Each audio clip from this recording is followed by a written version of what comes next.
Si on avait à parier sur les probabilités, elle favorise pour l'instant l'esprit critique. Et c'est vrai encore aujourd'hui. Stéphane Bureau. Bonjour Stéphane. Salut Mario. Alors, nouvel épisode de Contact qui parle de la réalité des gens qui vivent en périphérie. C'est un mot qu'employait le pape François aussi. Il parlait de la périphérie de l'Église et de tous ceux qui s'y trouvent. Puis il y a probablement des points de jonction entre la pensée de Christophe Guilluy, qui est mon invité à Contact, et ce que recommandait de faire le pape François. Christophe Guilluy, c'est un géographe à la base. C'est quelqu'un qui étudie des cartes, mais qui s'est mis à faire de la sociologie, justement en voyant ce que ces cartes lui indiquaient, et particulièrement qu'il y avait une rupture, mais une rupture sociologiquement profonde entre les villes et le reste des espaces géographiques dans le monde, particulièrement dans nos pays occidentaux, et une opposition entre les métropolitains, y compris les bobos, ces bourgeois bohèmes qui assument même pas leur statut de classe, l'expulsion des quartiers populaires des gens pauvres de cette population dans la gentrification des quartiers qui a transformé nos villes. Et il dit, il ne faut plus voir le monde politique entre ceux qui sont de gauche et de droite, mais le monde d'en haut et le monde d'en bas, les villes, ce qu'il appelle métropolia, et la périphérie, périphéria, où se trouve tout un monde qui aujourd'hui se sent marginalisé, n'écoute plus ce que la ville produit, ce qui explique en partie la rupture entre une partie de la population et les médias traditionnels, et aussi les élites traditionnelles. Je te propose de l'écouter. La classe sociale et populaire d'aujourd'hui, au XXIe siècle, se sont désidéologisées. Elles ne sont plus dans une référence idéologique de droite ou de gauche. Et c'est pour ça que d'ailleurs que les idéologues de droite se trompent tout autant que les idéologues de gauche, en considérant qu'il y avait là une masse de gens prêts à être rééduqués. Les gens ont coupé le lien entre les médias, entre ce monde intellectuel-là, pour une raison simple. Ce monde-là ne les représente plus. Et ça, c'est un point très important. Donc vous avez une autonomie aujourd'hui culturelle qui n'existait pas dans les années 50-60. Mais on a ça complètement au Québec. Là. Dire la coupure entre Montréal et le reste du Québec. Montréal est vraiment une île là, qui vote à part, qui pense à part, qui...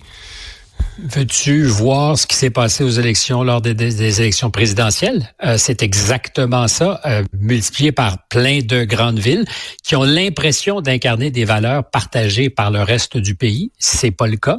Tu peux voir qu'en Europe, les écologistes, je parle des politiques, sont généralement élus dans les villes, très rarement, sinon jamais, dans les campagnes. Et ce qui m'intéresse beaucoup dans cet entretien, c'est ce qu'il disait à la fin, c'est-à-dire que ces gens en périphérie ont leur culture autonome, leur musique, ils ont leurs médias qui sont pas nécessairement ceux que nous produisons dans les villes, mais à une époque où, dans les années 50-60, le haut et le bas consommaient les mêmes films au cinéma, consommaient les mêmes médias. On n'est plus là aujourd'hui et ça engendre des malentendus. Puis à terme aussi des mouvements populaires. Il explique le mouvement des camionneurs au Canada de la même façon, les gilets jaunes. Et à terme, peut-être, encore une fois, des soulèvements populaires en Europe, mais ailleurs, qui seront pas nécessairement sympathiques. C'est, à mon avis, je le lis depuis très longtemps à Christophe Guilluy, son livre maître, ça s'appelle La France périphérique, mais on pourrait dire le Québec périphérique, le Canada périphérique, les États-Unis périphériques. C'est, pour comprendre ce qui nous arrive, un des penseurs les plus avisés, et je le souligne, un géographe, pas un sociologue. Ouais. Stéphane, c'est rare que tu nous parles d'un salon de l'auto. Mais c'est pas n'importe lequel, c'est celui de Shanghai. Je sais pas si toi, tu as des souvenirs d'aller au salon de l'auto à Place Bonaventure. Moi, ça me réjouissait quand j'étais enfant.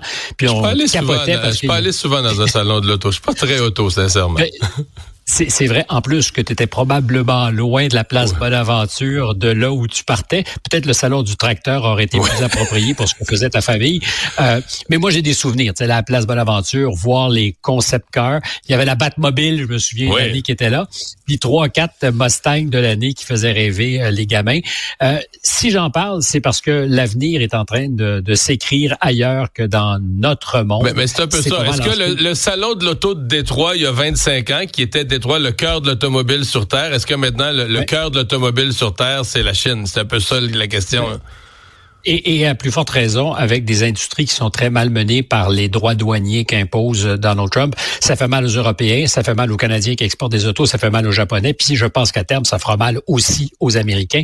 Je donne quelques chiffres. Dans le cas du salon à Shanghai, c'est 360 000 mètres carrés d'exposition. 1000 exposants. Pour l'essentiel des Chinois, l'industrie automobile en Chine, elle se porte très, très bien. Elle n'est pas moribonde. À l'exportation, c'est plus 16% l'année dernière. Les ventes sont à la hausse de 11,2% et la production de 14%. C'est pas une industrie malade. Loin, et c'est pas des boîtes à lunch communistes, toutes de la même couleur, toutes de la même forme, avec des technologies de l'ancien temps, là. C'est pas des Lada, tu sais. Non, c'est pas des Lada et ça parle justement à un jeune public parce qu'en Chine, le public qui achète, les consommateurs qui achètent des voitures sont à peu près 2 fois plus jeunes qu'en Europe et par extension, on pourrait le dire aussi aux États-Unis. C'est pas un marché qui est mature, c'est un marché dynamique qui est essentiellement drivé par la technologie et les chiffres donnent vraiment le vertige. Je t'avais parlé de BYD pour BYD pour Build Your Dream, compagnie automobile chinoise super dynamique. Au départ, c'était des constructeurs de batteries. Ils ont décidé de construire une auto autour de la batterie.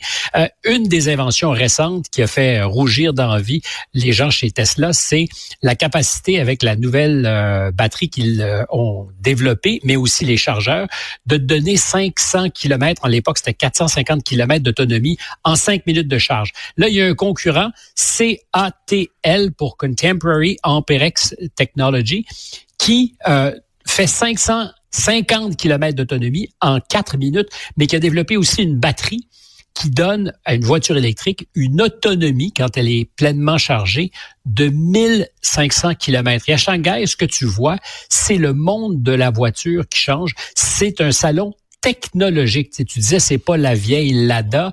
C'est non seulement pas la vieille Lada, c'est des autos qu'on n'imagine pas. Je te donne un seul exemple, mais c'est capoté. Enfin, je t'en donne 2. Aujourd'hui, des modèles de voitures chinoises sont équipés de petits moteurs électriques sur chacun des pneus pour pouvoir les déplacer et parquer une voiture latéralement. Donc, tu fais pas un parking comme on a l'habitude de le faire. Tu peux coller ton auto et latéralement la déplacer parce que les roues se mettent à 90 degrés. Les autos de BYD qui sont au sommet du panier, les plus chics, viennent maintenant avec quoi en option? Un drone.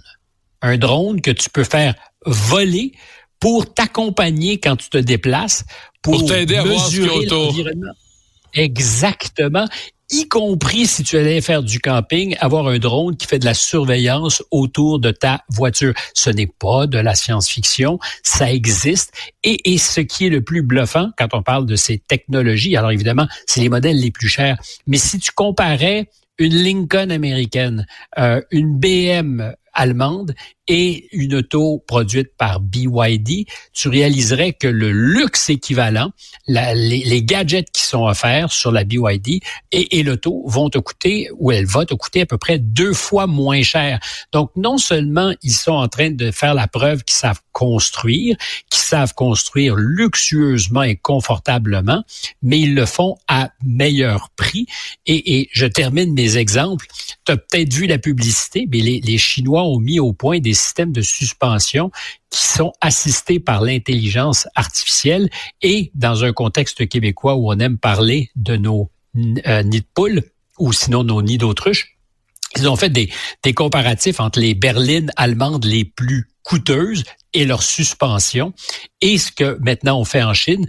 Et tu as une voiture chinoise ou des voitures chinoises, et je rappelle à tous que je ne suis pas payé par aucun Chinois pour vous parler de ces choses, mais j'ai vu les images. Voitures chinoises qui se déplacent à bonne vitesse, frappent des nids de poules ou des équivalents à répétition, et tu as sur le capot avant des verres qui sont installés, des verres à boire remplis, et rien ne bouge parce que la suspension absorbe et anticipe parfaitement les coups. C'est à faire rire ou à faire pleurer, j'en sais rien. Parce que tu nous comptes tout ça la journée, le lendemain, en fait, qu'Elon Musk a dit, moi, je vais lâcher un petit peu la politique, puis Trump, puis je vais retourner dans ma shop. Les ventes à la baisse de 71%. Elon Musk et Tesla, qui étaient le fer de lance intelligent de l'industrie de demain, ben aujourd'hui, Tesla, c'est l'industrie d'hier par rapport en partie à ses concurrents chinois. Ça veut pas dire mais si Tesla est en retard au niveau véhicule électrique par rapport aux Chinois, on a l'image des verts, ma foi, c'est des coupes à 20, OK? Oui, exact. Et puis ils passent sur des bosses. Exact. Ben ouais, les gens qui sont à la radio, on voit vraiment le véhicule, il y a des coupes à vin empilées sur le capot et ils passent sur des espèces de petits dos d'âne, là. La roue de gauche, puis il y a rien qui bouge. Rien ne bouge.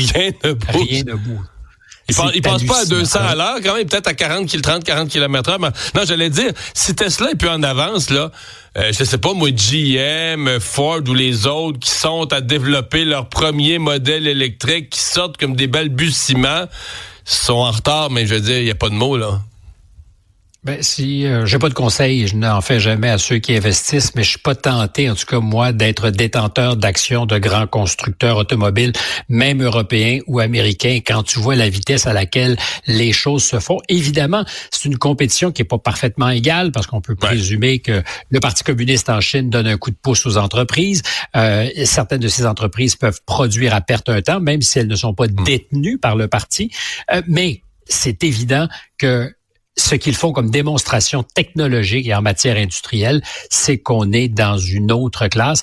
Et l'industrie automobile, c'est un peu la colonne vertébrale du secteur manufacturier de nos grandes économies depuis 100 ans. Si on est dépassé là-dessus, on risque de l'être en beaucoup d'autres affaires. Ouais. Mais parce que tu nous parles de Parti communiste, puis ça, puis j'en suis, là, il faut s'y intéresser, mais il y a un point où le processus devient secondaire parce que le résultat, c'est l'automobile elle-même construite, bouscule tout.